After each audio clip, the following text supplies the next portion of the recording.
Welcome to The Liberation Effect with me, your host, Helen Villas. Hello, everyone, and welcome back to another episode of The Liberation Effect. Today, I'm talking to Patrick, who is coming to discuss what is the difference between abuse thoughts and autism thoughts. So I'm actually going to just hand it straight over to you, Patrick, and say, is that accurate? And what are you looking for from our time together today? Yeah, I think that's completely accurate because, for me, it is a case of sometimes constantly battling between having had an abusive upbringing and still dealing with that abuse from time to time. Sure. How has that shaped how I look at the world and how I look at other people versus I was recently diagnosed with autism, and it's made me think, is a lot of it to do with that, how I think about other people, how I relate to other people, and the things that I struggle with in terms of trusting people and having relationships, which I find very difficult, social situations. Now, I think, is it to do with the way I was brought up and how I was treated, or is it an inherently autistic set of traits that are causing me problems? And I think really what I want to get out of our time together is some way of helping me to sort of separate them or identify them, which is some tools to coping with those thoughts moving forward. It's a really interesting question, and I think it's one that people who are autistic or even ADHD or any kind of neurodifference are going to go, this is exactly what I want to understand. And so my first question, I suppose, to that would be, what difference will it make to you to know the difference? How will it change things for you? I think because when I got my autism diagnosis, it kind of made me feel a lot more relaxed in terms of I felt like I was always searching for an answer as to why I was the way I was, if that makes sense. Right. And when I got the autism diagnosis, it kind of helped me to calm down and feel more at ease with myself, thinking, okay, that's why. There's a lot of that's why. But then as that kind of journey has gone on, I still think to myself, like, but is that everything? Okay. Is that the answer to everything? Or is it that, there's parts of it that's to do with abuse and parts of it that are actually maybe made worse by the autism or are purely to do with that? So it's still a journey in that respect, I think. Absolutely. And I suppose I'm wondering, when you say, actually, could you give me an example of a thought that you've kind of gone, oh, well, I do that because it's autism? Or I think when it comes, I suppose one of the things that I struggle with more than anything that pops to mind as soon as you ask that is the social interaction side of things. I've always found social interaction really difficult. Right. And I feel like it's because the reason I feel conflicted is because I had a mother who was like, you have to be perfect in every situation. Yeah. Right. And if you're not, it's a bad reflection on her. Yeah. You're showing me up and you're making me look bad. And so it's this constant, I've got to be perfect. I have to say the right thing, be polite, have my manners, be well manners. And then I'm kind of thinking, but I know that parts of some people with autism have real problems with social interaction because they can't actually relate to other people. And so I know that I find it difficult to relate to other people. So I'm kind of torn. Is it because of one thing, or is it this side, or is it the two things together combined, making actually one very difficult situation to deal with? So when you say you find relating to other people difficult, in what way might that? So I struggle to understand what people are perhaps thinking. I don't understand people's emotions. Very often I don't understand why somebody is perhaps panicking about something, or they're getting upset about something that I wouldn't get upset about. Or I always remember telling this, the joy, sometimes the joy that you see on people's faces in a certain situation. I don't understand it. I don't understand why you find or how you're getting joy out of these things. I remember when I was talking during my autism diagnosis that I actually feel quite robotic sometimes. Okay. Like you're supposed to react in a certain way, but I don't actually feel it. So you never experienced joy or excitement, or? I feel like I used to. Okay. And these days, I almost feel like I've used it all up somehow. That's kind of how it feels sometimes, is that over my lifetime, the joy that I did feel in things I've used up. And I don't really feel it now. What things would have provoked joy in the past? I think like the excitement of like going on a holiday or catching up with friends, having hobbies, Okay. all of the things really that like that I used to enjoy going out to do and look forward to doing. Now it feels like everything's a bit of a chore, going out and seeing Right. people and wanting to get. And I always sort of saying yes to things, but then not wanting to do it when I get close to them. Yeah. It's like an anxiety that kind of creeps up on me, and I visualize all the ways that it could go wrong and conversations in my head with people that haven't happened that I think will happen, worst case scenarios. So you're anticipating things being difficult Yes. Yeah. when you're with I think that's people. what it is now, is that everything seems to be, feel like it's just going to be a challenge. And it's kind of mixed in with another thing, which is I find that I don't trust people generally. Mm-hmm. I find that I've just had a lot of bad experiences with attracting the similar types of people into my life and, into my mother. And I think I seem to have I've had so many bad experiences with that it's tarnished my entire kind of view of humanity. Which sounds an awful thing to say, but... Well, no, it does, because if everybody you come across turns out to be harmful, of course you're going to... That's it. So, that kind of, I suppose, then bleeds into where the joy is I don't really, I don't really feel it because I'm always in the back of my mind thinking that something bad's going to happen. So that sounds like being in a hypervigilant state. That you're so conscious of protecting yourself, you're not able to kind of be present moment to experience the that's it. joy. That's absolutely it. Looking for exits and looking for when we've done the main thing. Can I go now? As we're done. I don't need to stay here for the socializing part afterwards or anything like that. It's like I just want to get back to my safe space. Okay. And I never thought I'd be like in my life. That it has become like that. How long has that been in place? I think now I would probably say it's probably been about 10 years. It's being like that. It's feeling like that. And what happened 10 years ago? So the thing 10 years ago was probably the worst point for me with my mum. Okay. And I got into a really bad habit of drinking. Okay. To sort of block out the depression to deal with, because I was still living at home at the time. Right. So I had a long challenge with mental health problems, with depression and anxiety. And my mother could not deal with the fact that I was drinking, which I perfectly accept, and nobody could, it'd be difficult for anybody. I was drinking quite heavily. But her way of dealing with it was screaming and shouting and threatening and being abusive, rather than being supportive and trying to help me through it. There was absolutely no love there at all. There were points where she was physically abusive, physically threatening, laughing at me when I was saying that I was feeling the lowest I could ever feel in my life, and swearing at me, all this kind of stuff. Things that really need from your mother. It is horrendous, and it's taken me a long time to see that, because when you're living with it all the time, it's normal. Of course, yeah.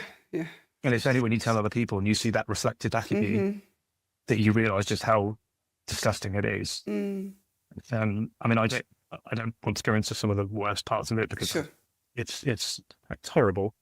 But that for me was kind of a breaking point, and then I kind of left home. I just left and ended up being picked up by my brother and brought 160 miles away from my mother to make a new life. Literally just picked up and taken away.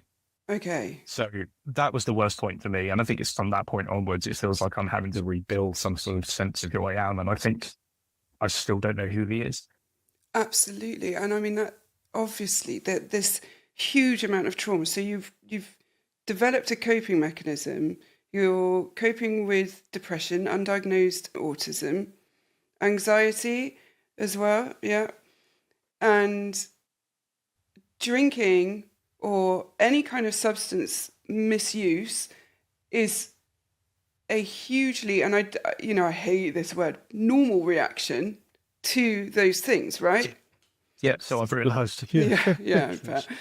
And so 10 years ago, when you were your most vulnerable, like super duper vulnerable, where you're using the alcohol to cope, where it's so bad that you need the alcohol to cope, instead of being kind of wrapped up in, cotton wool almost, and, supported into helping yourself, you were just being berated, shamed, and physically and emotionally abused. Yes, absolutely. Yeah. And I had no escape. None. Okay. Because I couldn't go anywhere. So there was nowhere I could go to escape from it, which sounds silly because you can just go out the house and just, I mean, I did. There were points where I was just leaving the house it was awful because I was, I never really admitted this to anybody, but I think it is important to talk about.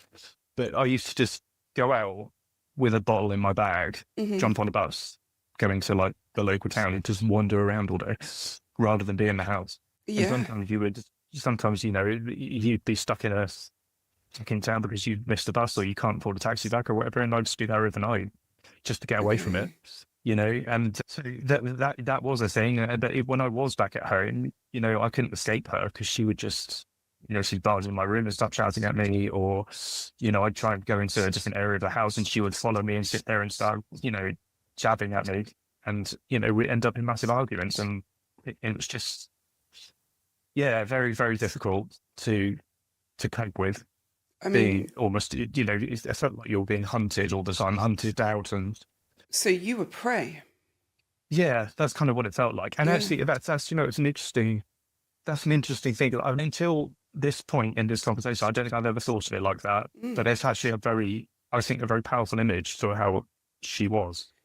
I feel like there were times where I felt like she felt so uncomfortable with who she was and shamed by who she was that she wanted to make me feel worse. Yes. And get some of that out onto me. So she punished you for her own self-loathing. That's kind of how I felt in the end. Yeah. And so just out of interest, sort of a sidebar, would you consider yourself as a child, were you the scapegoat child?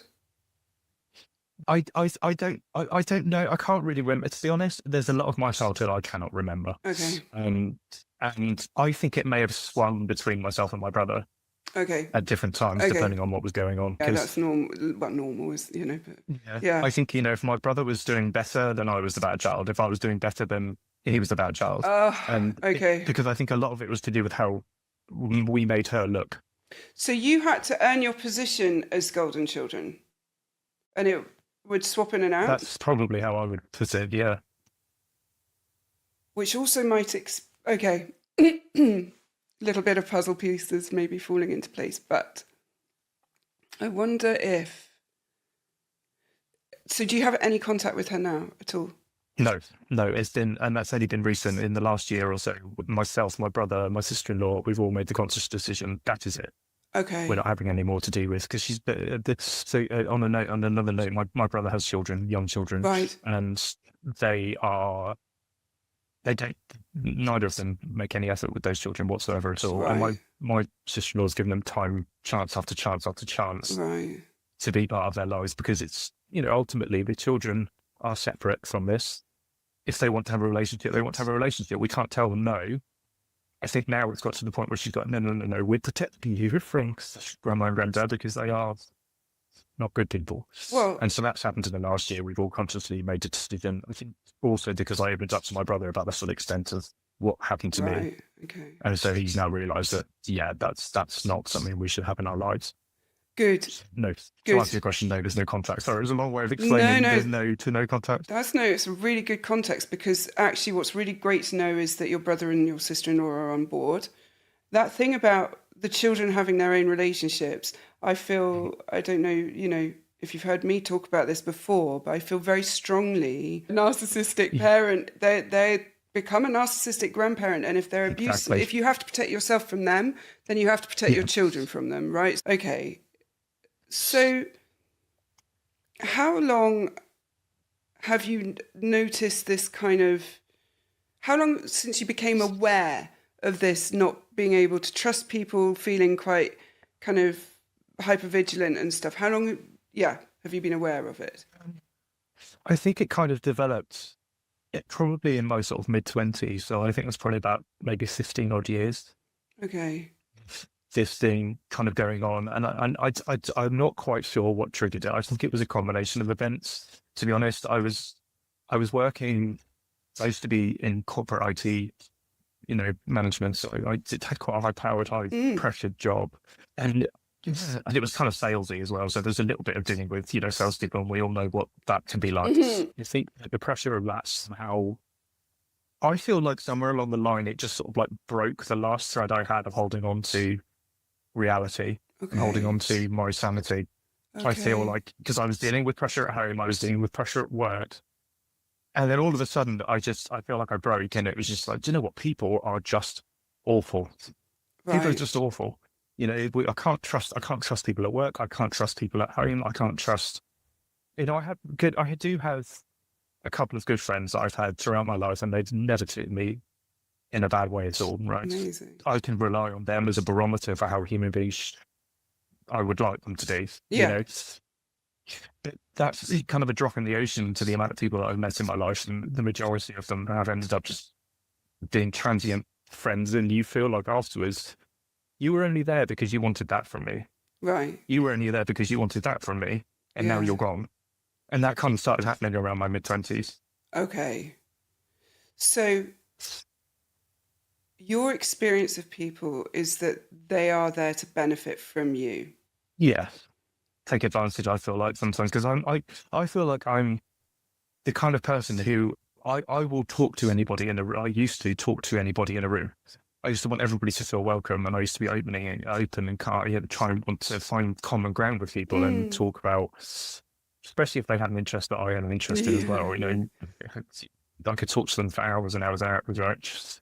But I feel like people saw that openness and saw kindness, maybe. I don't know what the word might be for it, to be honest. But I feel like then they were like, "Oh, that person, he's going to be easy to manipulate." Mm.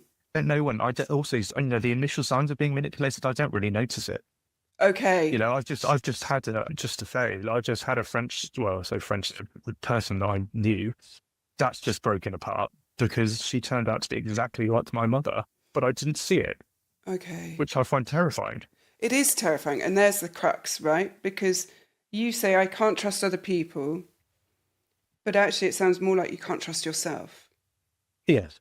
I wonder sometimes if that's what it is. I can't trust myself. I can't trust how and I think this is where it bleeds into. Is it because of, is that a double whammy of having been brought up with this is normal to you because this is the chaos and the drama and the abuse.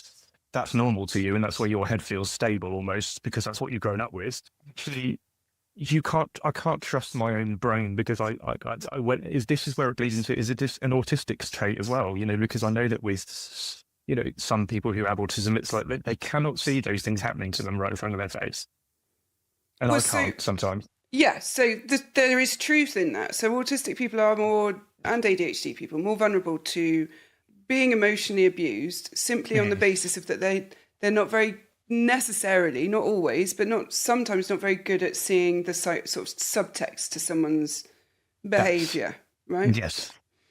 And Yes. and so that is absolutely going to be part of it, but that is managed through education, through Yeah. self-reflection, through connection, slowing connection. So with ADHD, we see, because there's so much dopamine with the kind of reward of making a new friend, it's like that dopamine of the kind of contact and the building of the relationship and the common interest and the new thing almost becoming new person, almost becoming a special interest, and then kind of almost not being able to see past this like huge amount of dopamine that's coming in. Go on, you look like you've got a question.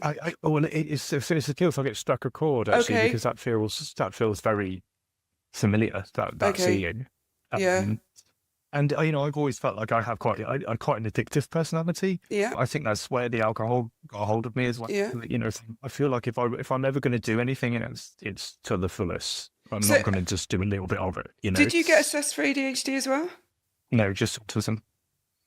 Might be I have questioned it worth. since. I have, because I think again it helped me to understand quite a lot of things, but I don't feel like it ticked every box. So I mean, I saw a video yesterday that said something like 75% of autistic people have ADHD as well. Something, I forget the exact statistic, but it's quite staggeringly high, that if there's autism, we should be assessing for ADHD, and if there's ADHD, we should assess for autism as well. Because now there are a lot of overlapping traits too. So there are lots of those. But then you've got trauma involved, and that also makes you really vulnerable to emotional abuse and addiction. Okay, because you said earlier when you were telling the story about taking a bottle and getting on the bus and kind of staying in town overnight, Yeah. that was the first time you've ever told anyone. Yeah. And my heart broke for you a little bit in that, because that would suggest that there's a lot of shame that you haven't processed yet.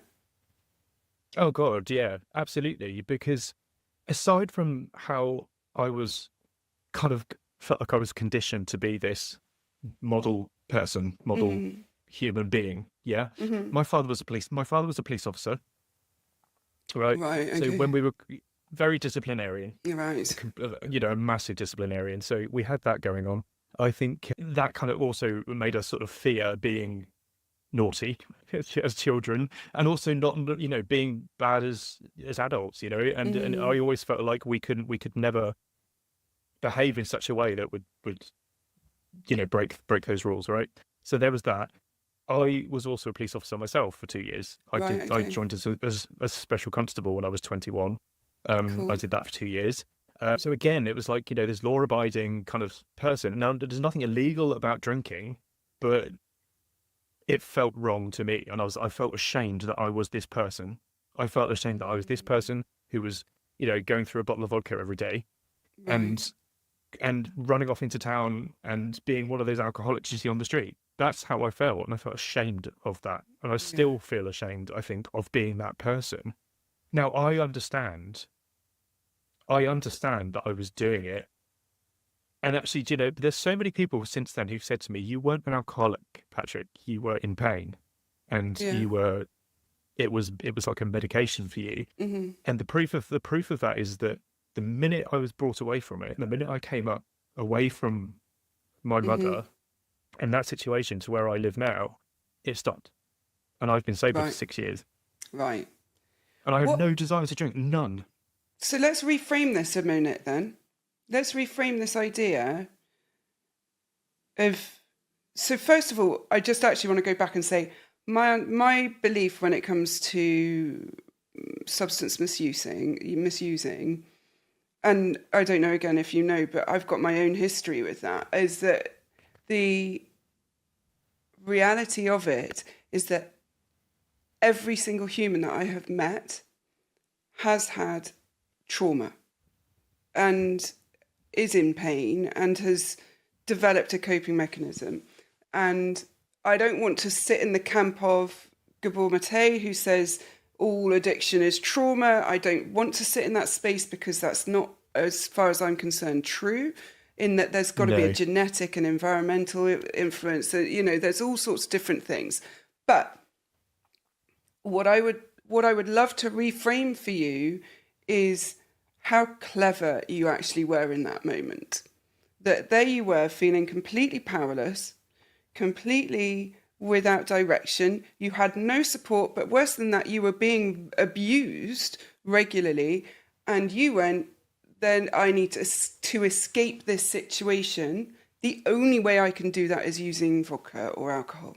And the only way I can do that is by leaving the house and taking the alcohol with me to do that, to stay away, to stay out. And so actually that alcohol will then dull my sense of obligation, my fear of their retribution for staying out, for not, there's actually something, whilst it's, I hear, and I don't want everyone going, Helen's saying that we should all be like abusing alcohol. No, I'm not saying that. I'm saying you took power where you could. You helped yourself where you could. And as you say, the minute you were out of the environment, you didn't need that coping mechanism. So look how clever your brain really was. And let's see it as you surviving a really shit situation, rather than you being, and I'm putting words into your mouth, but you being weak or not strong enough to cope with the situation you were in. What do you think of that? It's got you a little bit. It has, yeah, because I've Yeah. never thought of it that way. I've never thought of it that way. I felt like it was I'm going to use the word. I felt like a failure. Yeah, of course. I Of did. I course you felt like did. I failed because I couldn't, because I couldn't, I couldn't. I think what it is, and you'll know this very well, I'm sure, is you can't argue with them. No. You can never get your words out to them. You can No. never get your point across. And even if you do manage to articulate it, there is a million gaslighting, twisty, turny roads that they will put you down. 100%. And so it's frustrating as hell because you cannot ever get it out. And even now, I can't get it out. So then you can never be understood. That's it. And I think, it felt like a failure to just drown in a bottle of vodka. That's kind of how it felt at the time. But actually, that's kind of helping me already reframe it. Yeah, because look at the shame was never yours. Look at what No. environment created you. The environment that you were in created a need to survive, and that is not your shame. No, it's taken a while for me a while and a lot of education, to realize that she is who she is. She's never going to change. And what came out of her was never about me. Ever. Because, and why, how do you know that? I think being clear and free from her. Okay. And realizing that all the things that she would shout and scream and preach at us were things that I know she didn't like about herself. So just remember, one thing you've already said to me is that it didn't matter what you say, you couldn't get your point across. And I said to you, so you were never understood. And so what that then means is that you were never known. And that therefore means it was never about you. Because if it was about you, she had to know you for it to be about you. Yeah, that's a good way of putting it. I hadn't thought of it that either. That's a great way of putting it. I don't think she cares to know who we are. Other people are extensions of themselves, to the narcissist. Other people are like placeholders for various things they feel about themselves, which is why like the scapegoat becomes the self-loathing. You said it right at the beginning. Her self-loathing was put on you. And it absolutely was, because she, for whatever reason, saw something or projected something onto you that she does not like about herself. And then punished you for it. There's also the thing of creating a dependency and then punishing you for having a dependency. Come home, come home, come home. How dare you come home? And it's like, oh my God, Yeah, absolutely. You can't win. You can't win. But the interesting thing throughout that is that you almost feel like the dependency of like, this is your safe place. This is your home. This is where, I know you always seem to be drawn back there, even though it's a hellish place to be, but it felt like it was. I can't get my head around that sometimes. I find that really difficult. That I always felt like, actually, if I just go home, it's all fine again, but it's not at all. So you bought into the lie? I suppose perhaps I did. I'm not sure. And was there a hope that it would be the safe place? Was it I think so, because the cycle of the sort of I've done something awful, but then I'll behave for a couple of weeks and be nice and maybe buy you something or help towards something with money. It's always about money. It's never about anything, it's never about anything, physical or doing something that actually makes a massive difference. It's always about, well, I bought this and I paid for that. I think, but that's not love. So I think you go through that cycle so many times, you keep believing in it. And I suppose in my head, it was like, but she's my mother. There has to come a point, surely, where a maternal instinct will kick in. And she will start to realise, oh my God, that's my flesh and blood that I'm doing this to. But obviously, that's never going to happen. And you blaming yourself too because you're feeling like a failure. I think I'm over the stage of if I was a better son. Good. If I achieved more. Good. Because I've recognised the perfectionism in myself. The idea that if I'm perfect, then she will. But I just think it just won't make a difference. It won't make any difference to her. I could sweep, I could sweep the rows, or I could be, top professor, PhD in wherever, and it wouldn't make a difference. No, because the bar would move, and then and someone else would be. Because that's again the thing about perfectionism for the narcissistic parent, is that you finally get to where you think I've done it, and then they go, oh no, actually it's up here, and it's constantly moving, so you're never ever able to achieve it. No. So let's go back then to the thing around trust and Mm. other people and relating to other people, because I find it really, well, actually, I'm going to check this in with you. How are you feeling talking to me right now? I think there's a sort of, I mean, the in my insides is kind of squirming and going a bit, crazy. Sure. But I think knowing that you're talking to somebody who is, who knows about this makes it easier. Okay. It's talking to somebody who actually understands Mm-hmm. makes it easier for me. Okay. But I do, with other people, I think there's an inherent trust here because I know that you are who you are and you know what you're Okay. talking about. But with other people, it's like I feel I wouldn't be able to talk about these types of things or Mm-hmm. open up to other people because it's going to be used. Right. Just the general person on the street, Sure. you know, I get or even that. friends, certain friends I So, wouldn't, or certain people in my life. okay. So what is it about them that makes you feel that you can't open up to them about any of this? I think it's just the way that they behave. Like they never seem like very interested or invested in actually who you are as a person. It all seems very superficial. So then that begs the question, which is quite confronting. I'm trying Mm. to remove the word brutal because it's not brutal. Somebody told me off on the hub the other day, "You're not brutal, you're honest, Helen." I was like, okay, I'm going to try and really internalize that. So it begs the confronting question, why are they in your life? Because that sounds Well, like your mum. yeah, I don't know. I feel like sometimes I don't have a right to say no. Okay. This is going to come back to trust of self. Yeah, it is, and I have a huge issue saying no. Okay. Massive. I can't say no to people. Okay. I feel like I'm not. I suppose I don't feel like I have the right. I don't feel like I'm enough to say no to somebody else. Who am I to say no to you? And it's like everybody else has power over me. I don't have any Yeah. power over myself. There's a learned helplessness in it.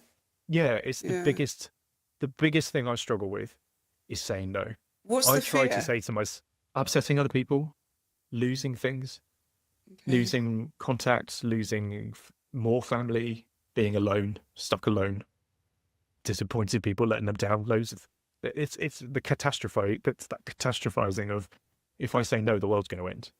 So You do you know. know what's really interesting and weirdly serendipitous is just before we started, this morning I've been recording a course on people pleasing for the Hub, which is my little membership community thing. If you're scared of rejection, of saying no, have no idea how to trust people, you're not alone, and you don't have to heal alone either. That's what the Hub is for. It's a membership community designed for survivors just like you. Every month, we dive into powerful courses, we hold live calls, and connect in a supportive, understanding space so you can break free from the past and build healthy, fulfilling relationships. Maybe it's time to stop surviving and instead start thriving. Visit jointhehub.ac today using the code POD20 to get £20 off your first month's membership. I can't wait to see you there. Take care. Bye. Yes. And next month, I don't even know when this is coming up, but in April, the course is going to be people pleasing. And one of the things I am talking about all the way through is that kind of the fear of rejection, the fear of abandonment, the fear of loss of relationships of people. Mm. And from standing up, speaking our truth, saying no, or I don't like that, and the fear of conflict and what that then means, because especially if you grow up in an environment where, conflict was a regular feature and it was Mm. either terminal or used to silence or then resulted in abandonment, whether emotional or physical, conflict becomes this really threatening thing. And Yeah. saying no, of course, can trigger that, or saying or disagreeing or having a different opinion. And the thing that I kind of keep going back to in the course is every time that we people please or don't say no or whatever it is, when we're fearing the rejection, the abandonment, the conflict, what we're actually fearing is feeling toxic shame from experiencing rejection, abandonment, and conflict. Yeah. And I can see that connection. Yeah. I can see that connection. Because no was not a word you could use. Right. So what happened if you said no? They'd be punished in some way. I mean, it would, either a physical punishment or, not going to talk to you for the rest of the day, rest of the Okay. week. Something's going to be taken out of your life. You're going to lose something. So no is So, just horrendously threatening for you. oh, horrendously threatening, Okay. horrendously threatening. You Okay. know, and it's not just saying it, but it's hearing it sometimes as well. Of That's, course. Yeah. it's when, because there were so many times where mum would be, she would just have, it felt like she would have like a cloud descend over her, right? It's like a veil would go in front of her eyes and she would be in a foul mood You're right. and you couldn't work out why. And she would never tell you. And I'm convinced she had a conversation in her head about something Yeah. Without, with herself. pretty sure you're right. And that's it. Yeah. And that's your problem. And you've caused that. So, and then you would be trying to get out of her what's wrong. And you would be like, you just talk to me. And it would be that vicious no, Right. that I used to Right. hear. And it could be, every time I hear somebody say no, I just hear my mother go, with that vicious kind of face Right. and vocalization of no. So when you hear the word no, you hear your mother. So when you say the word no, do you feel like you're being like her? And it's kind of a double whammy. It's like, I'm going to be punished and I don't want to be her. Okay. And then are you You know, projecting onto the other person how they're going to feel if you say no? I possibly, Okay. I possibly am. I possibly am. I possibly, again, I think I'd probably do the same thing. I'm having this conversation with myself in my head, Maybe. and I'm anticipating that they're going to say no, and I build it up and up and up and up until the last minute where I possibly have to, make a decision. And then the no happens. And, obviously 9 times out of 10, it's never a problem, but I can't seem to learn from it. No, It just because, will happen again. well, it's trying to keep you safe, that fear. So all these Yeah. fears, all these coping mechanisms are about protection. Even like drinking the alcohol, that is protection, right? They're all trying to guard you. And actually, when we were talking about emotions at the very beginning and not being able to feel joy and things, and one of the questions that I was like, oh, I'm coming back to this, and I'm going to ask you, Sure. how does it protect you not to feel those things? What happens if you feel them? I don't know. I think I'm worried that it's going to activate a massive reservoir of emotions that I haven't let out, and that's going to be devastating. Okay. So that you'll be overwhelmed and you won't be able to cope. And I don't want to have another rock bottom breakdown. Okay. I'm trying to avoid that. But I know that, but there is the other side of my brain that's saying, yeah, but you need really to deal with it and move on because you haven't, and it's still affecting you, Yeah, it's that kind of double-edged sword of, I'll just pretend it's not there, but it is still there, but it's still hurting you, but I'm just not looking at it face on.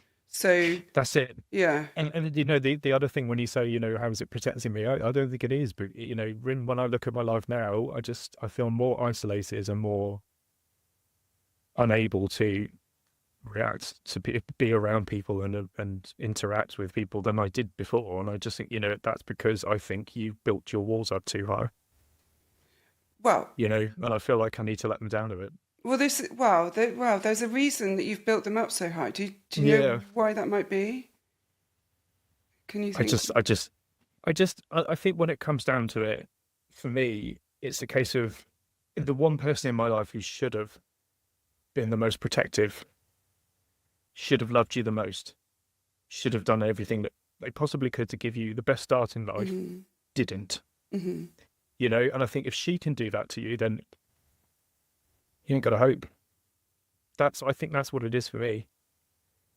So that's how I feel. Oh, well, that's valid. There's truth in, how is it that this person who is meant to love every fibre of your being could treat you in such a way? And if she can do it, it must mean that you're the worst human that ever existed and that everyone's got the right to treat you like that. Because if your mother can't love you, then it must be me that's the problem. Or, sorry, if my mother can't love me, it must be me that's the problem. Right? Yeah. And yet, let me just ask, how long has she behaved like that towards you? Oh, all my life. Pretty much all my life. From as far back as I can remember, there's been not definitely the narcissistic traits Okay. of, growing up hearing, you behave this way and you don't behave this way, and because it's a reflection on me, and everything being about the look of things, to the Okay. neighbors and to how friends and things like that. I can remember all of that. The punishments, the minute that I think it was the minute I started to be able to answer back and have my own opinions. Well, I'm When I probably sure, fairly sure it would have been going on before that, yeah, probably would have you been. know, you would have learned very young not to say no. Mm. But our drive for autonomy gets stronger and stronger as we get older, Yeah. right? Yeah, I was just going to say, we had some fierce arguments because I would never, I didn't back down. I wouldn't back down because I was like, no, you have done something wrong, and I'm not going to stop until you understand you've done something wrong. All And you have to do is say sorry. It's not difficult. Just right. say sorry, but that's an impossibility. Or it's a sorry you feel this way, or Yeah, sorry oh God, if that old, you yeah. think this. That non-apology apology. Mm. I remember that. That's littered in my childhood, and Okay. And that's why autistic children tend to be scapegoated, because they are their sense of justice is so strong, and their ability well, to it's kind of see huge. what's right and wrong and fair and not fair is so strong that, Mm. and they don't really learn not to verbalize it because they don't recognize, or rather the drive for it is so strong that they fight for it, instead of the other children who are not autistic or ADHD are going to be going, well, just shut up because it'll just keep the peace, essentially, right? Which is my brother. Yes. Okay, there you are, right? And he's not autistic or Yeah. ADHD? No, he's No. not. No. Okay, so there it is, right? So you, being sort of a kind of justice warrior, put yourself in the path of her wrath more because of that, calling her Yeah. out, right? Yeah. And so you, of course, then feel the wrath more, and then therefore get the wounds more, and then learn more that the minute I reveal my true thoughts or feelings or stand up for something, I get annihilated. Yeah. And, Yeah. this message of me not being good is reinforced over and over and over and over again. But I wonder, with your emotions, what would have happened if you had been happy? How would your mother have reacted as a smaller child, as a sort of 7 or 8-year-old?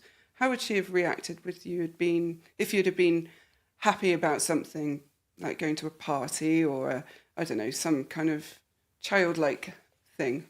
To be honest, I don't really remember a lot of that, especially younger, in the younger days. What I can remember, maybe is if you were happy about something that she didn't approve of, that was Right. never a good thing. I'm just trying to think. So there is a great, I mean, there's an example for me, because it's one of the ones that I find the most awful to remember, was when I was joining the police at 21. When I finally got my badge and I was attested into the police force, and I come home and there's quite a few people in the house at the time, because it just happened to be that there's quite a few people in the house at the time. And like the minute I got in, every single person apart from mum was, how's it been? How's it been? How did you go? I'm showing my badge, and everybody's really excited for me. She wouldn't look at me, she wouldn't talk to me, she just left the room because she didn't approve of me doing it. So there's no joy for me that I've decided I want to do this, and this is something that's for me. She had to take the opposite stance. Right. If you now, could go back be in that room when you walked in the door, what would you do? What would you say to her specifically? I'd probably just, now I'd probably want to go after her and say, do you know what? Whether you approve or not is irrelevant. Your son has achieved something massive, and you're going to walk away and leave. Amazing. I find that disgusting. Right. And do you know what's interesting? Actually, it's just made me think about it. Recently, I don't know why this has happened recently, but I've been having these dreams where I'm confronting her and saying all the things that I wish I could have said properly. And when at the time you feel paralyzed, you can't get these things out. I feel like this is happening now in dreams. Right. There's a Seems reason weird, I'm smiling. but It's not weird. There's a reason this is a wonderful thing. There's a book called The Body Keeps the Score. Have you heard of it? By Bessel van der I think Kolk. I've got it, actually. Oh, right, cool, okay. So have you read any of it? Do you know any of it? I think I've read it ages ago, so you Okay. might have to refresh me. Don't worry. It's quite a hard read. So I Yeah. actually ended up doing it on audiobook because I couldn't cope with the print on the page. But he talks about resolving trauma, and this is a very common kind of tool that we do in therapy, is we say the unsaid things. So we recreate the situation. So if you were and I were doing therapy, I might say to you, well, imagine your mother stood right next to me here. What would she be wearing? What would she, I would get you to really kind of describe her as fully as possible and then invite you to say whatever it is that you needed to say. And the reason we do it is because, and this is how we stop rumination as well, is that we resolve the trauma by changing the script of it. So by being able to be the one that, the reason I said, what would you say if you went back as you now into that room is exactly this. It's because you get to say what should have been said at the time. Yeah. Right? Yeah. You get to have your voice, not be paralyzed by the fear of her and her reaction. You get to say all the things that you wish you had said in the moment, but because of that fear and because of her control of you, you couldn't do. And yeah, so your brain is look, your brain's amazing. It's doing it for you in your sleep. It's saying, here's this bit of trauma we need to fix. We need to have a voice in. We need to change the narrative and the script of, let me do that for you. And that's a phenomenal thing. And it's also something you can actively do too for yourself. Yeah, I've there's been times before where I've tried to kind of do been through different therapies before, and people have said write letters or speak it out loud or whatever. And I have tried before to do that. It never really seems to have worked for me or felt like I was doing anything. But these dreams have been the thing really that have. It's a strange one because it's not something that I've actively thought. You're not conscious of it. It's just doing it. It's happening. But it seems to have been making me feel better about what happened with them. Because my dad is not. He's not guilt free in all of this either, because he never stood up for me at all. He was of the ilk of whatever. I'm going to side with your mother. It doesn't matter how old you are or whatever. If she says you've done something and you're in trouble. So even in my 30s, that was the case. She said you've done something. So I was having dreams about, saying to him, like, you cannot bully me anymore. I don't care that you are my father. I am a 41-year-old man. I'm not going to be told this by you. Right. I don't care who you are, and it's you should know what she's like. You do know what she's like because she's done it to you. So stop bullying me and deal with her. That's kind of what my brain is now saying to me. Amazing. But I think a lot of it as well is now living up with my niece and nephew. It's a very protective uncle instinct for them as well. Yeah. Yeah. Do you feel joy when you think about them? I do. Yeah, I do. Because I love them so much, because I always felt like I never felt like I would ever have children myself. Right. And so I always looked at my brother's kids as mine as well, Yeah.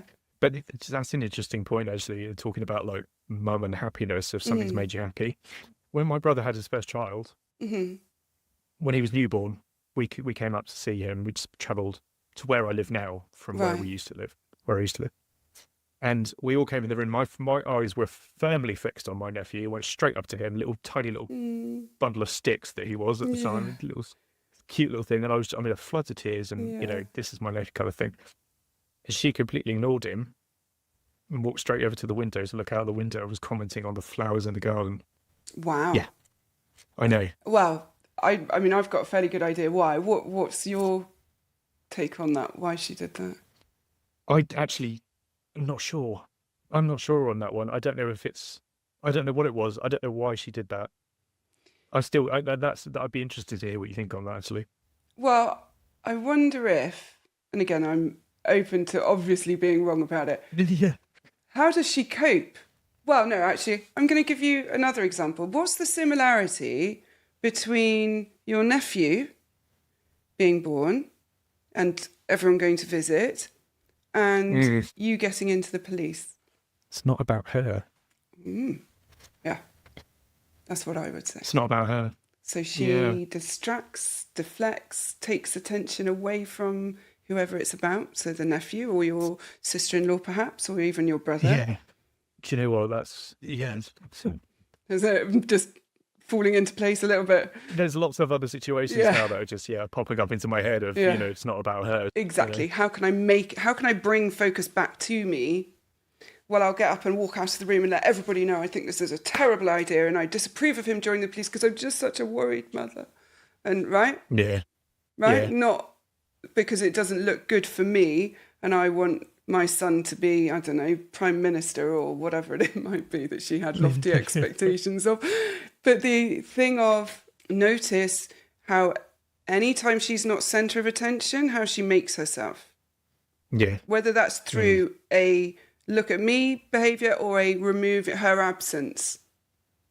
You know, did your brother get married to his partner? Yes. Right. Yes. What was she Yeah. like at the wedding?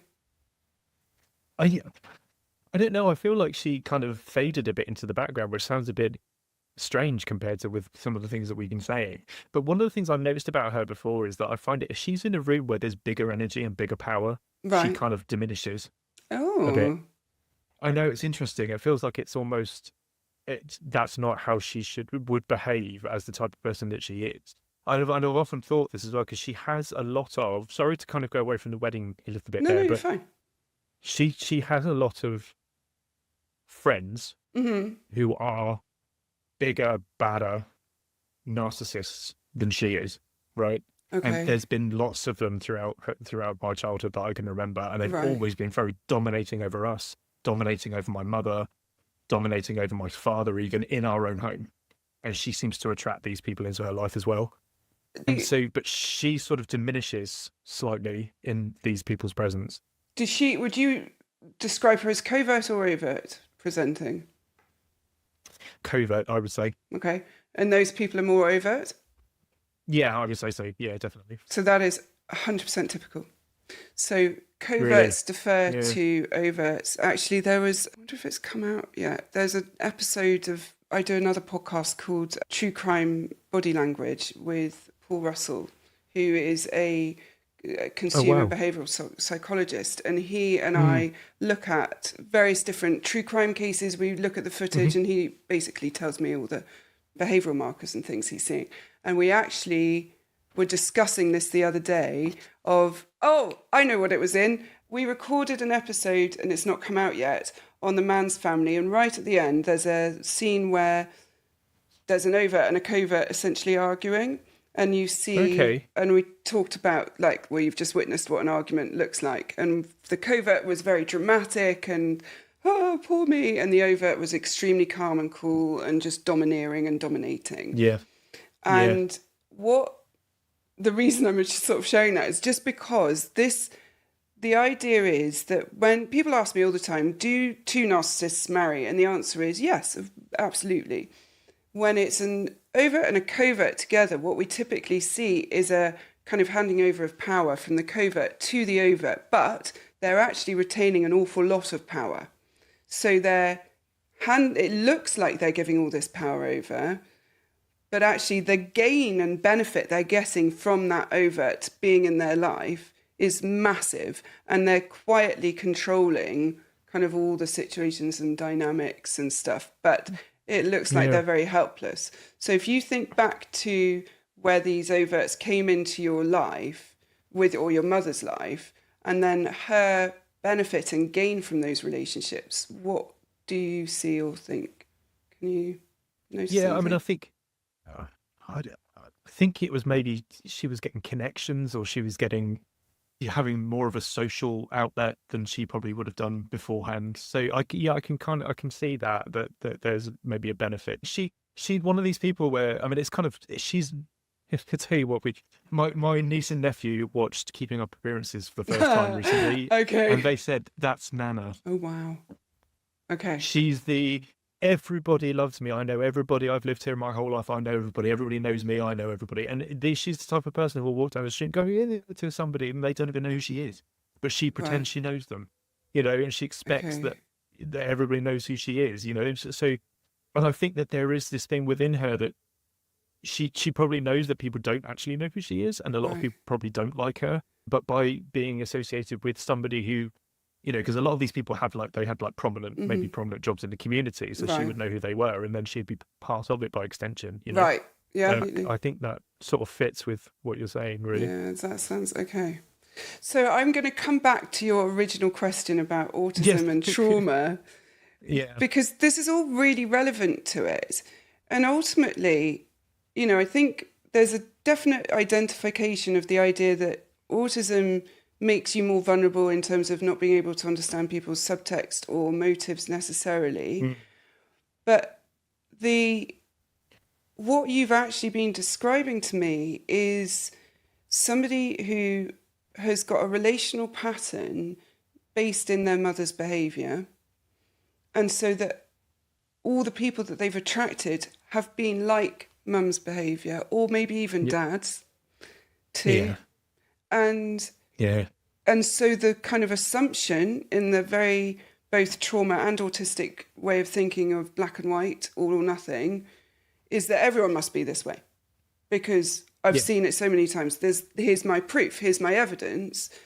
But you've also told me that you're scared to say no, and you're scared to kind of be honest about things and share your real human experience for the fear of that rejection. But that in Yeah. turn makes you more vulnerable to emotionally abusive people because they are relationships of silence and compliance, right? Hmm.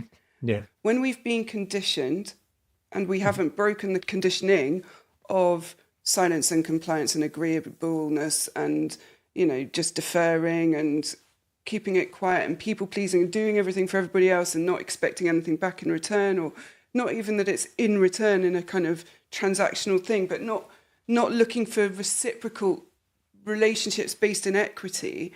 When we're in that space, we're horrifically vulnerable to Mm. emotional abuse and people who will exploit us, because Yeah. people who want healthy reciprocal relationships are actually going to be turned off by people pleasers Yeah. because they can't trust you, right?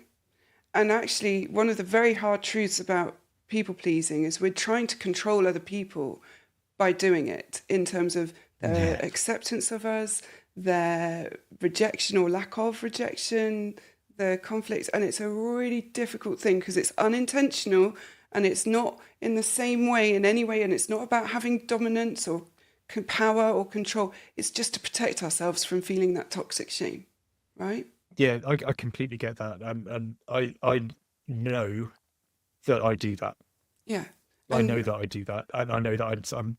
If I just do this, then maybe they'll pay a bit more attention to me. And if I just right, do this, then maybe that by doing that, they'll come to see that I should actually be part of this in their right. life, and they should do this for me and that for me. And I know it's not. It's not healthy. I can recognize it in myself. It's not healthy. But then, and so then the next question after that is, why am I begging for their approval? Yeah. Right? What is it that they have that I think is intrinsically more valuable than what I have? Why do I just. I. why have I pedestaled them? What am I? What am I? Do you know what I mean? So it's Yeah, that. I do. I do, and I find myself. But then, like a couple of months after that, I'll look back and go, "Why was I so bothered about them?" Yeah, because Because at the time when you first meet them, it's so the problem is, right, with the kind of people pleasing behavior, which is I think what we're talking about when we're talking about this fear yeah, of no, is, and again, correct me if you disagree, and I'm not going to get cross if you say no at all in any way, shape, or form. In fact, it will help. So, am I right? Do you think that this is sort of people pleasing type behavior or not? I think there. No, there is definitely people pleasing there. There Okay, definitely is. I think it's people are probably gonna. I don't know. I feel like you're gonna get on better if you're more agreeable to people. If you like at work, if somebody comes and asks you to do something, you say yes, of course. I want to do well at work and be seen as being good at my job and mm-hmm. getting on. Friends need help and I can help them, of course. And but it's always. I never think of the expense to myself. And there it is, right? Because yes, being kind and genuine, like helpfulness and kindness are wonderful characteristics, but it's about what it costs us to do that. Mm. So here's another project. Can you do this? Yeah, that's fine. Meanwhile, you're having like a stress burnout episode because you've got so much on. Instead of saying, well, I can do that, but if I do that, that means I've got to stop doing this thing. So which one do you want me to prioritize? Yeah. Right? And this is the thing. I used to be able to do that. Right. And then it You know, stopped. yeah. Well, at work, and I think this is probably quite a classic thing. Is I had no control at home, so I was in more for quite controlling at work over my Right. job and because I had quite a responsible job, and I had people that worked for me, and I controlled huge revenues and margins and profit, all this kind of stuff. So I was really on it with my job, Right. and I was very good at saying to the people who was coming along and saying to me, we need this and we need this and we need this. I'm like, no, can't do all of that. And now what's the most priority? What's the highest importance? Blah blah blah. I'll delegate things out, and it's all done how I've, as we're describing. Since I broke down, Hmm. I feel like that it was lost. It broke. Okay. And now I'm desperately trying to get my way back to it, but I think it is that the anxiety, the fear of it again, and building myself back up to it. It seems like there's a lot to kind of unpeel. Mm. Because when we come out of these kind of environments where we've suddenly realized exactly what's happened to us, and holy moly, there's been all this stuff going on, and maybe I didn't see all this stuff, and how is that impacting me now? It's that thing of your landscape, your worldview has been completely destroyed. Shatters. Right. It's like an atomic bomb. There's just dust. And you have to start rebuilding who you are in the world, and also what the world looks like through a different lens, through, trying to be healthy with it. But the difficulty is you've got no blueprint, and the old blueprint's still hanging around, and it's actually saying, no, this should be built this way. Whereas you're going, no, I want it to be built differently. And sometimes it means that we do build things with the wrong blueprint, and we have to demolish them and start again. And that is very normal part of this process of healing, is that we make mistakes, or we find ourselves in a relationship with somebody who isn't as good for us as we thought they were. And then the difference is, and this is what it all comes back to, all of it, ultimately, and I don't know if you're going to like this very much, but it doesn't matter so much whether it's autism or trauma. What matters is that you know it's there and how it colours your perception, your behaviour, your interaction with other people, and that you know that if something is hurting you, you will remove yourself from it. Because you said, I don't trust other people. And actually, I said to you, it sounds more like you don't trust yourself. And when we are healing from trauma, for us to be able to exist in the world in healthy relationships where we can accept people either as they are with some red flags, or, definitely not that red flag, or whatever it might be, we know we can trust ourselves that as soon as we see something that is hurting us to the point that we shouldn't be in that relationship, we will get up and leave it. Because the minute we know that about ourselves, everyone else becomes safe. And that's really odd, I think, as a thing to say. No, but I can see exactly what you mean. Because it removes that fear of other people, because you trust who you are and how you're going to react. Yeah. I completely understand that. Yeah. So when you're in that hypervigilant state and you're assessing everything and you're looking at all the exits, you're looking at, how do I keep myself safe amongst all these people?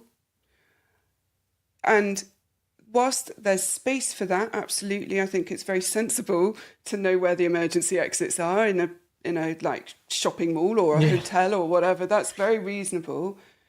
It's not to the point where it's all you can think about. And again, we have to look at, how is that helping us and why do we feel we need it? And if we can answer that, then we can maybe let go of it a little bit. And what are we also avoiding by staying in that state? Because the other part of this is really processing and feeling the emotion that went around what you experienced, both with the breakdown, with the drinking, with your mother's behavior towards you in that moment, but then your childhood, your father's behavior, and then even having to leave and remove yourself and let go of having a relationship with the person that you kept going back to, hoping it would be different. Yes. You know, the death of that hope, that is such grief. That's so much. So it seems like almost maybe it's been safer just to cut all emotion off to protect yourself, because all emotion is threatening. And the reason I asked you earlier about how your mother reacted to your happiness, joy, pride, and then, you know, when you were younger and you talked about your nephew being born and that kind of stuff, and you being in the police, the reason I asked you that was to know how threatening your emotions are to you. And then you also said, on top of all of that, that the fear of kind of accessing that emotion, that it's there, it's this big, deep well, that if you access it, you might end up kind of having another breakdown. And that being hugely terrifying. Well, it's massive because, you know, I've since I've come away from it, my life has changed so much, and I've achieved so much since I've been away from it. All of the things that I felt like I was never going to be able to do on my own. Okay, so I've been to university. I'm about to finish a degree. I've got my own home. You know, I have new friends, and I'm close to my family. I've got, you know, a little job. I'm living in an area that I love, and it's beautiful. Yeah. And I'm so frightened that it's just all going to fall apart. And it's not just about the emotions. It's also about there's this thing, I think, isn't there, of if you've, like I was saying before, about you've lived in chaos. Yes. And that's how you've existed. So that's what your normal kind of like barometer for life should be, right? When things are going smoothly and there's no problems, I find that uncomfortable. Of course you do. It's threatening as hell. It's so threatening because I think this doesn't feel right because nobody's yelling, nobody's shouting, there's no drama. Yeah. And it's being comfortable with that.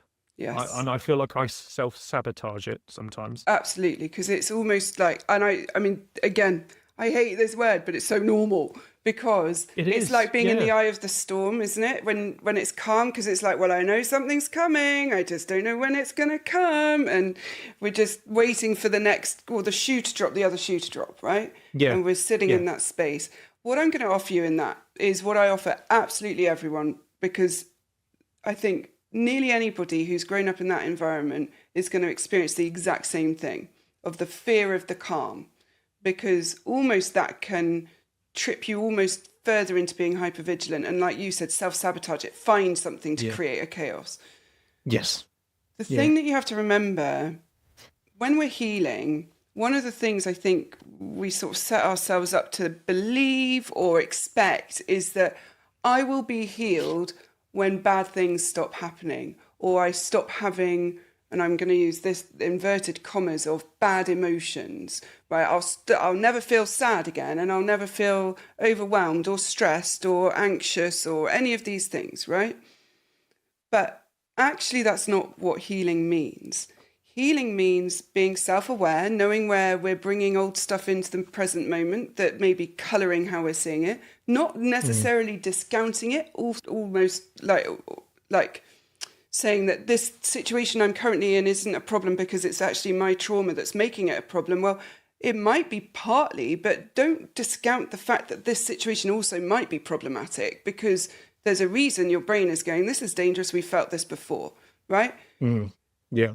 Healing is about being able to trust ourselves, know ourselves, build our identity, build up a really good sense of who we are, build up our intrinsic self-worth and value, and know that our value to others is not dependent on what we offer them, knowing that we can face rejection and loss, but will be okay. Healing is not never feeling bad again. It's knowing that when we do, it will pass. We know it will pass, that we've got tools to draw on. And so when we think about you and the fear of a mental breakdown in, you know, and experiencing what you experienced before, look at how different everything is now. look at the environment you're in, look at your support system. You know, before you and I met, we obviously, as part of our kind of inviting people onto the podcast, there's a lot of safeguarding procedures that we go through to make sure that we're not doing harm. And you Yes. had, I'm not going to disclose it, but you had commented something on your form that gave me cause to go, oh, I maybe need to check how safe you Yeah. are in Yeah. various different things in terms of support networks. So we had a little chat about it.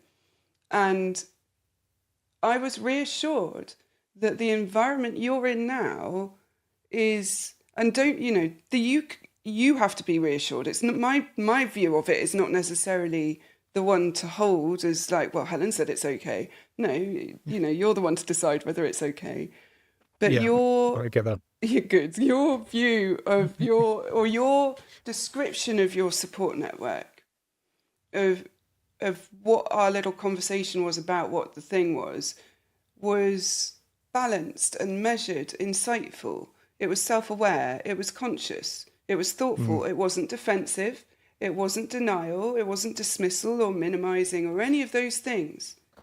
You addressed it with me and you discussed it and you know, we talked about it. Yeah. Would you have done that whenever you were living, well, when you had the breakdown originally? I don't think. No. No. I don't think so. So what's different? Oh, so I mean, being in that situation all the time clouds you, doesn't it? Right? Of course. You can't think or feel of anything else except for what you're going through and the pain that you're in.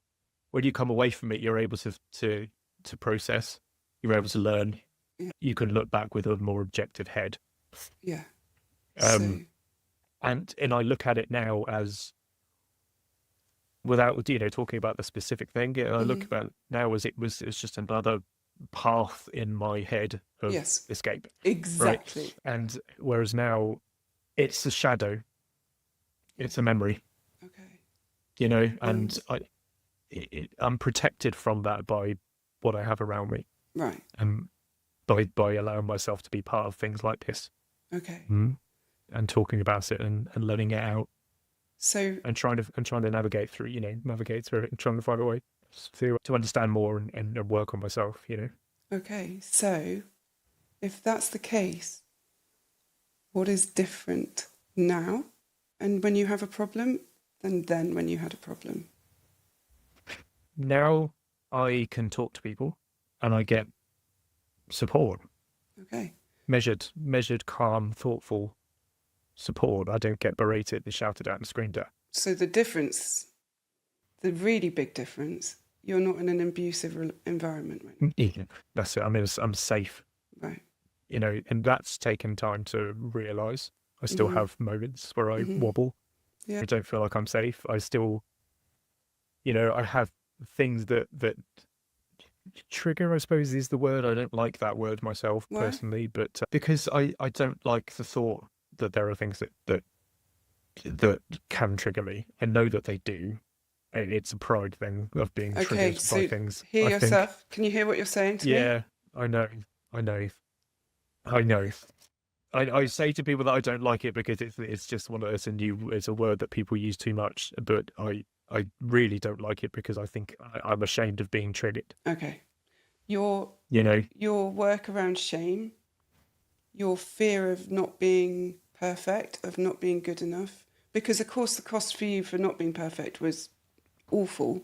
Yeah. Right? Yeah. So naturally you are fearful of being vulnerable or human, even just having the human experience. But that pride to be able to cope with all the stuff on your own, that's what trips us up. Yeah. Right? I know. And nobody can, I know. And this is the first thing that I would say to anybody having problems is you can't do everything on your own. Yeah. I say it to my niece all the time. This is this constant thing of we can give advice, but we can't take it. Right? Yeah. I say to my niece all the time, she struggles to ask for help because she thinks she should be able to do it because her older brother can do it and all her friends can do it. And I said, but you are you. You're not them. You're you. Yeah. Right? Yeah. And nobody gets through this life without asking for help. Right. And also, it's so frustrating. I know, but it's such a wonderful thing to be able to do for people is to help. Yeah. Like my whole career is around that. but we have to do it where we're not costing ourselves, right? Yes. Yeah. Yeah.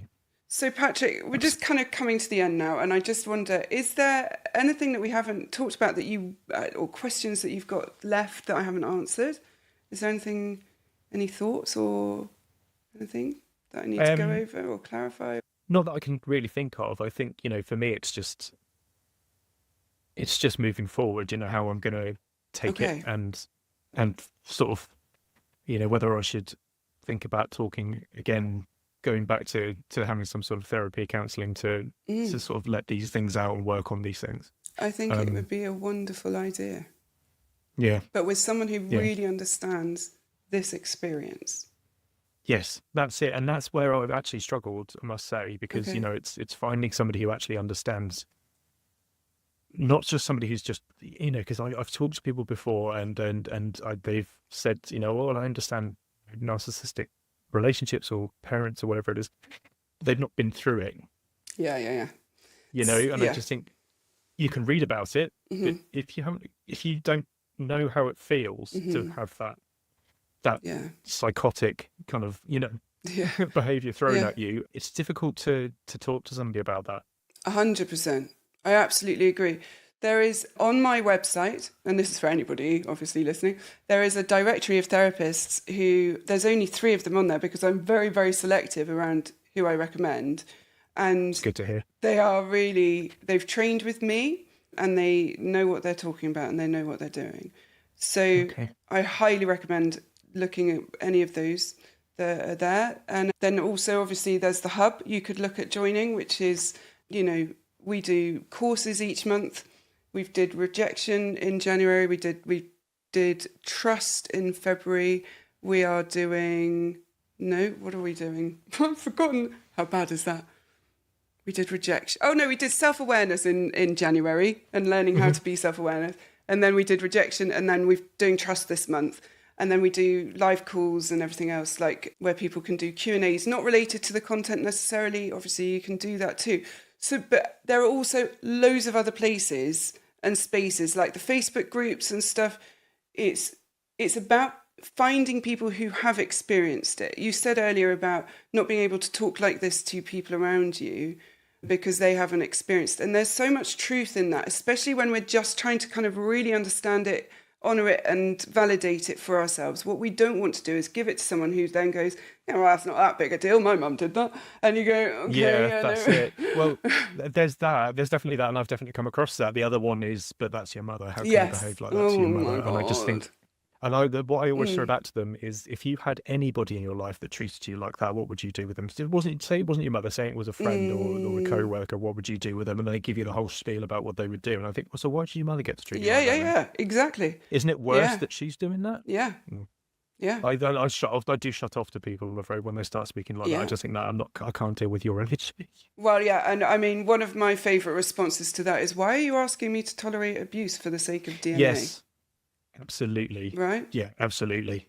I don't understand that. If my partner was doing that, you'd tell me to leave, as you kind of just said. And so, So I'm just going to come back again to your question about autism and trauma. There are definitely going to be aspects of it which are autism. I do wonder about ADHD. Obviously, I can't diagnose you. I'm not qualified to do that. But I would definitely be looking at that too. Things like people-pleasing and those kinds of behaviours, the fear of saying no, are more likely to be trauma-related. The thing about being autistic, especially late diagnosed, and especially in my generation, which, we're not too far apart age-wise, the world didn't understand it. And all we were told was sit still, stand up, do this. Why aren't you like the same as everyone else all the time? So there's going to be systemic trauma as well as familial. So your trauma is going to be twofold, if not three. There's going to be multi-layers to it, simply because when you're neurodifferent in a world that only caters towards neurotypical, you're going to have been left going, what the hell? And so what my invitation to you might be is finding autistic-friendly spaces where you're not having to mask and conform and pretend, where people don't get horrified because they say, does my bum look big in this? And you say, well, yeah. and then they get upset with you for it. So you ask the question, So I'm gonna ask you to maybe think about that, and Yeah. whether or not there's spaces you can find where you can exist Can I just unmasked. tell? Do you mind if I just tell you a Please tiny little do. story? I'd love it. Right. I used to teach ballroom Latin dancing No as well. way. Oh my God. Way back when. Way. That was around about the time that I was in the police as well, actually. That's so And cool. I did get told off one time by my instructor because when I was learning to teach, they would just sit you on the sidelines and you would watch the couples doing their dances. Mm-hmm. And this couple was doing their dance and they finished, and my instructor come up to me. She said, "Patrick, you need to watch your facial expressions." Yeah. I was like, "What do you mean?" She said, "I can see you going like." You look like frowning The and autistic like wrinkling your non-filter. nose and Yeah. everything. And I was just like, oh my God, I didn't even realize I was doing it. She said, Yeah. yeah, you need to kind of try and not show it because the couples look over and see you look as frowning at them, they're going to think they're doing something wrong, even if they're not. Oh yeah. Anyway, sorry. No, that's brilliant. I mean, it's just, I can wonder how many people can relate to that, because yes, I Yeah. only had it said to me a couple of weeks ago. You're so easy to read, was the comment, and I'm like, I'm not surprised. I just forget to filter my face, and it's just an accident. I can't help it. Yeah. It's just, it's there, it comes out. So yeah. But then, do you know what's great is that there are people who will love that about you, that they'll be able to connect with you on the basis that you don't have to guard your feelings and your facial reaction, the responses. So yeah, absolutely. I have actually, since I moved up here, I've had one person who said to me, "You'll just say anything, won't you?" Yeah. Yeah, I will. I will, but that's kind of it. But Well, I think that's a really good point about finding your space, with other autistic people because the masking is tiring. it is tiring, and it does lead to burnout, and it also means that you're not creating authentic relationships. Every time you put a filter on, whether it's people pleasing or autism or whatever other filters we've got going on, to make the other person more comfortable, every time you do that, you are being inauthentic. And there are places like work where that's appropriate, that we have to have levels of filter. But, in our connected personal relationships, the safest ones are the least filtered ones. And that we're not punished for not having those filters. So let's look at the bullshit filter of people who ask me to filter myself to make them more comfortable. No, I don't want to be in a relationship with them. Okay. Yeah. Patrick, thank you so much. That has been wonderful to talk to you. Thank you for sharing and being so honest and brave and clear. And yeah, I hope it's been good for you too. And It's been incredible. It really has, and I must say, it's been a pleasure to talk to you as well. Likewise. I was really, really happy that you invited me to come on. So, yeah, thank you so much, and for your advice as well. Well, thank you. My absolute pleasure. It's been a joy to speak to you too. Thank you. And I guess on that note, all that remains to be said is thank you and take care, everyone. Bye. Bye.